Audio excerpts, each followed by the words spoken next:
বানতলায় manhole কাণ্ডে অবহেলা হয়েছে একথা মানলেন পুরমন্ত্রী ফিরহাদ হাকিম। ওখানে কাজ করার মতো পরিস্থিতি ছিল না, আরও বেশি সতর্কতা নেওয়া উচিত ছিল। ইঞ্জিনিয়ারদের ভূমিকা কি ছিল কেএমডিএ কে তদন্ত করতে বলেছি জি 24 ঘন্টায় মন্তব্য করেছেন ফিরহাদ হাকিম।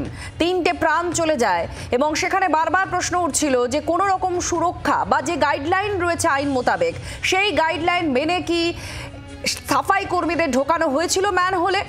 এবার পুরমন্ত্রী ফিরহাদ হাকিম বলছেন যে অবহেলা হয়েছিল, ওখানে কাজ করার মতো কোনো পরিস্থিতি ছিল না। আপনাদের মনে থাকবে গতকাল উদ্ধারকারী ডুবুরি বারবার বলছিলেন 1 মিনিটের বেশি সেখানে থাকার মতো পরিস্থিতি নেই, অর্থাৎ অক্সিজেনের অভাব রয়েছে। বিষাক্ত গ্যাসে ওই 3 জনের প্রাণ গিয়েছে বলে এখনো পর্যন্ত অনুমান করা হচ্ছে।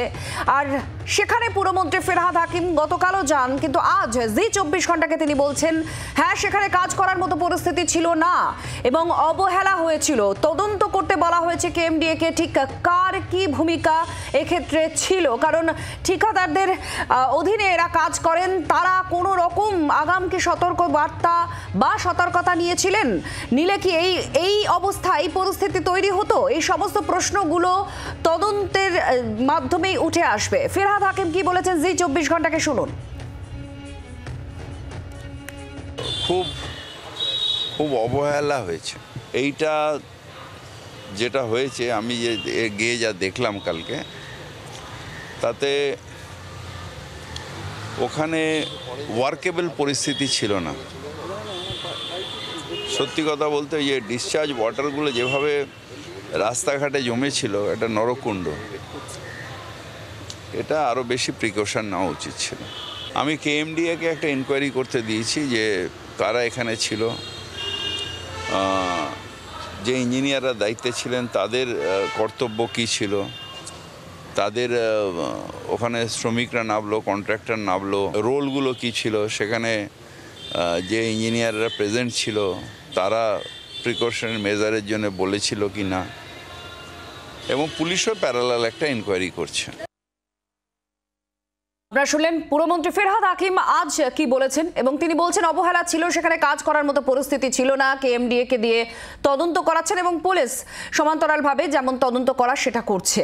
আর এক্ষেত্রে বারবার গতকাল থেকে এই প্রশ্নই উঠেছে, যেখানে সুপ্রিম কোর্ট নিষিদ্ধ করে দিয়েছে এই পুরো বিষয়টি, যেখানে নির্দিষ্ট গাইডলাইন রয়েছে কি করণীয় যদি একান্ত বাধ্যতামূলকভাবে ম্যানুয়ালি সাফাই করাতে হয়, অর্থাৎ শ্রমিকদের ঢোকাতে হয় ভেতরে, তাহলে কি কি করতে হবে সেই সমস্ত উপেক্ষা করে এই শ্রমিকরা ঢুকেছিলেন। আর তারপরেই 3টে নিথর প্রাণ বেরিয়ে আসে।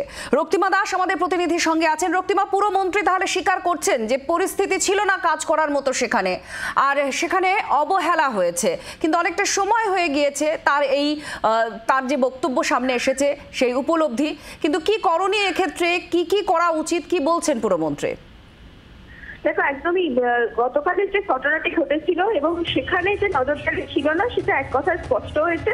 এবং দেখো, আজকেও গিয়ে আমরা যেটা দেখতে পরপর মুখ খোলা রয়েছে, সেই সমস্ত নিয়ে যখন পুরমন্ত্রীকে প্রশ্ন করা হয়, দেখো তখন মেয়র কিন্তু যেমনটা জানিয়েছেন যে গোটা বিষয়টা নজরদারির অভাব ছিল, সেটা তারও চোখে পড়েছে এবং সেই জায়গা থেকে একেবারে কেএমডিএর কাছে রিপোর্ট করা হয়েছে যে কিভাবে যে ম্যানহোলগুলো রয়েছে সেখানে কিভাবে কাজ হচ্ছে নির্মিত ম্যানহোলগুলির ক্ষেত্রে, এবং যে ম্যানহোলগুলি এই মুহূর্তে রয়েছে অর্থাৎ আগে তৈরি, সেই ম্যানহোলগুলিতে এবার কিভাবে সেটা পরিষ্কার করা হয়, কিভাবে সেখানে নজরদারি চালানো হয়, কত ম্যান পাওয়ার আছে, কি কি যন্ত্রপাতি ব্যবহার করা হয়, এই সমস্ত কিছু বিষয়ে একেবারে বিস্তারিত রিপোর্ট তলব করা হয়েছে। এবং সেই রিপোর্ট আসার পরেই যাবতীয় পদক্ষেপ গ্রহণ করা হবে বলে তিনি আশ্বাস দিয়েছেন।